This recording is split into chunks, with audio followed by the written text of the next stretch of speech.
In these last days, understanding the truth is crucial. Yahushua warned us that deception would be used against his people. Matthew 24 verse 45 says this, "And Yahushua answered and said to them, Take heed that no one deceives you. For many will come in my name, saying, I am the Messiah, and will deceive many. The time to uncover the truth is now." Imagine a time when those who have been overlooked and oppressed suddenly find themselves lifted up and blessed by Yahuwah himself. Stay with us as we explore the promises of Yahuwah to his people and the great awakening that is coming. In the Bible, there are many stories and promises made by Yahuwah, the Elohim of the Israelites, his people. One important promise was made to Abraham, Isaac, and Jacob, the ancestors of the Israelites. This promise is still important today, especially when we think about their descendants who are awakening from the deep sleep of deception placed on them by their oppressors. The promises to Abraham, Isaac, and Jacob. Yahuwah made a special promise to Abraham, and he said this, "I will make you a great nation. I will bless you and make your name great, and you shall be a blessing." Genesis 12 verse 2. This means that Abraham's family would become very large, and through them, all the families of the earth would be blessed. Later, Yahuwah made similar promises to Abraham's son Isaac and grandson Jacob. To Isaac, he said, "I will make your descendants multiply as the stars of heaven. I will give to your descendants all these lands, and in your seed all the nations of the earth shall be blessed." Genesis 26 verse 4.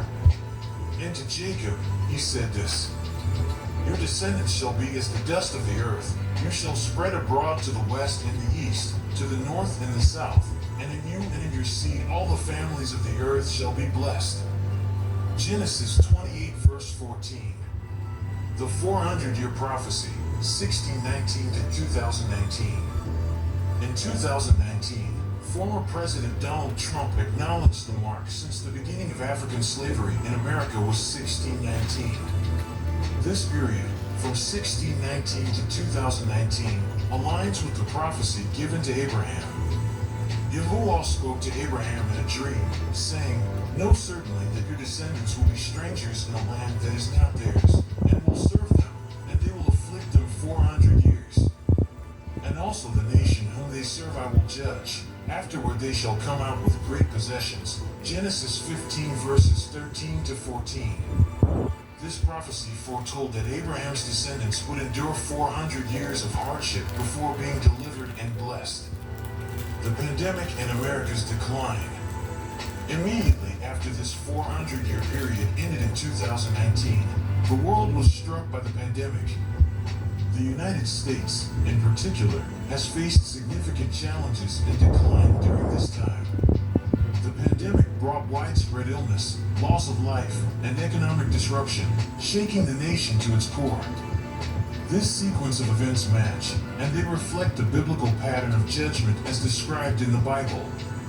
The pandemic highlighted social and economic inequalities, leading to civil unrest and a re-examination of systemic issues.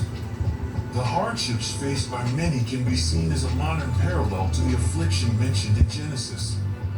As Yahuwah judged the nation that afflicted his people, we are a witness to the judgments and to the period of turmoil that precedes the time of deliverance for the children of Israel from their final captivity. Zephaniah 3 verses 18 to 20, Yahuwah tells us this, "I will gather those who sorrow over the appointed assembly who are among you, to whom its reproach is a burden. Behold, at that time I will deal with all who afflict you. I will save the lame, and gather those who were driven out. I will appoint them for praise and fame in every land where they were put to shame. At that time I will bring you back, even at the time I gather you, for I will give you fame and praise among all the peoples of the earth. When I return your captives before your eyes, says Yahuwah. But before this takes place, the children must be awakened by the Spirit of Yahuwah. Let's continue and see how this unfolds. The last days and the awakening. The Bible talks about a time called the last days when many people who have been sleeping spiritually will wake up. These sleepers will realize the truth about Yahuwah and his promises.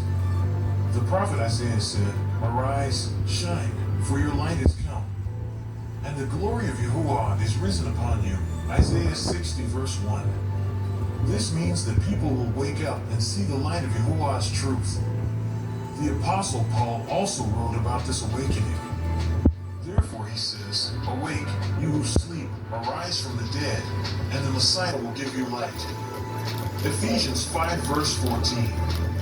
This means that those who are spiritually asleep will wake up and be given light in a new life. The prophet Joel also speaks about the last days and a great awakening. "And it shall come to pass afterward that I will pour out my spirit on all flesh. Your sons and your daughters shall prophesy. Your old men shall dream dreams. Your young men shall see visions. And also on my menservants and on my maidservants I will pour out my spirit in those days." Joel 2 verses 28 to 29. This shows that Yahuwah's spirit will awaken many people, young and old. The astonished nations. In the book called The Wisdom of Solomon, it talks about how the nations will be surprised when they realize who the true Israelites really are in the last days. They will not see them as the special people of Yahuwah. Here's what it says. "Then shall the righteous man stand in great boldness before the face of such as have afflicted him, and made no account of his labors.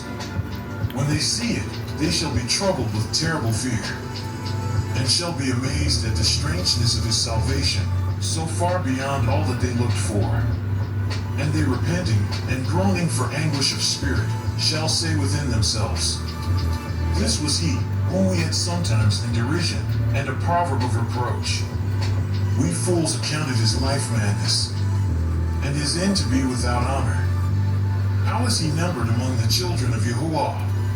And his lot is among the saints. Therefore have we erred from the way of truth, and the light of righteousness hath not shined unto us. And the Son of Righteousness rose not upon us. We wearied ourselves in the way of wickedness and destruction. Yea, we have gone through deserts, where there lay no way. But as for the way of Yahuwah, we have not known it. What hath pride profited us? Or what good hath riches with our vaunting brought us?" Wisdom of Solomon 5 verses 1 to 8. This means that the other nations will be very surprised when they see how Yahuwah saves his people in amazing ways. The prophet Zechariah also speaks about the nations recognizing Yahuwah's people. And it says this, "Thus says Yahuwah of hosts, in those days 10 men from every language of the nation shall grasp the sleeve of an Israelite man, saying, Let us go with you, for we have heard that Yahuwah is with you." Zechariah 8 verse 23. This shows that people from all over the world, in every nation where they were scattered, will seek the truth from Yahuwah's people. This is what I live for.